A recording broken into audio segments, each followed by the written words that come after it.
So for our compiler project, we implemented lexical scoping, as well as being able to return callables from a function and chain function calls together. So like you can see in this test case here, we have lexical scoping because this x is defined outside of the functions, but is used within it.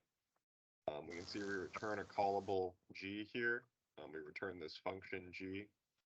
Yep. And then like when we're printing our function f, we have a call to g because the f returns a callable. Jared, did you want to talk a little bit about how we did that in the compiler? Yeah, so we needed to do two things for the convert to closures pass. This pass comes after RCO, so after the second type check after RCO. And so the first two functions we have here, we have what we've called ff x and ff statements, are used to find the free variables for function definition. So once we go into a function definition, we need to know kind of like the scope of what variables have been used outside of it and before it, so that we can implement lexical scope. And we also needed to subtract what variables were defined in the parameters. So those two functions are there to mostly just find a set of free variables for use in the next part. So the CCX, CC statement, and CC statements basically create a closure representation of a function.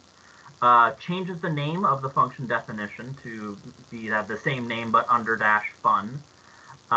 And it passes in the closure as one of the parameters, and into the function definition adds a few assign statements right off the bat that will assign values to the free variables to give it the lexical scope.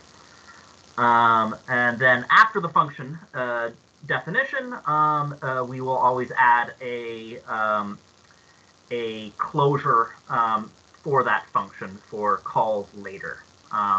Calls for the functions are now just basically subscripting into the closure representation. I guess I can talk about challenge.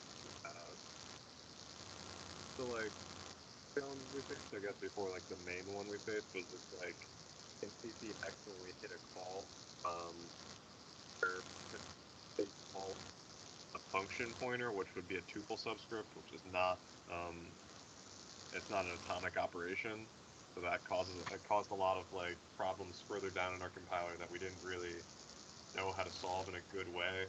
So we kind of hacked together this solution of like always having an if statement that like if it returns a list of length 1, do this, otherwise do the normal thing, Yeah. which isn't the best, and it would have been great to find another way to do it, but I think we just didn't have enough time or put enough like care into it for now that we found the right solution. But you know, maybe there is It one. sounds There like a probably is notebook. one.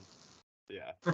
But I think the main problem we encountered was changes to the AST tree stuff for like returning these callables. So like before the AST tree didn't support returning a function, we would have had to like have it return an int and then return the call to the function here. So just Yeah. figuring out like it wasn't like the code for it wasn't too hard, but I think just our understanding of how the actual parser worked and where to get started and what to change was just kind of difficult to understand. We had office hours with Joe, which really helped to point us in the right direction. Yeah, I'd say initially it was a little bit like overwhelming at first to like try to figure out what exactly needed to be done in there. And then like of course the change ended up being like 2 lines. Yeah, yeah, that seems how it goes with these compiler things.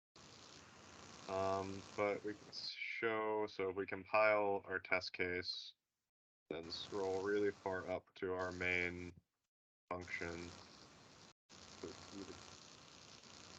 There we go. See So that. Oh, sorry. Go ahead, Jared. yeah, I'll take this little bit here. Just so we can kind of see here that we have our function f originally is now defined as f_fun, and its where it had no parameters before, it now takes in the closure, and the first part of the closure is now subscripting x as the first part of the closure. The 0th position of closure is the function pointer itself. And so then after f is defined, you'll notice that at the bottom we set f to be the tuple f_fun, x, so which is the closure representation of our function. And then later on, when we call f, we subscript into the temporary variable that is set as that. So thus we're subscripting into the function pointer and then using that to put in parameters. Yeah. Do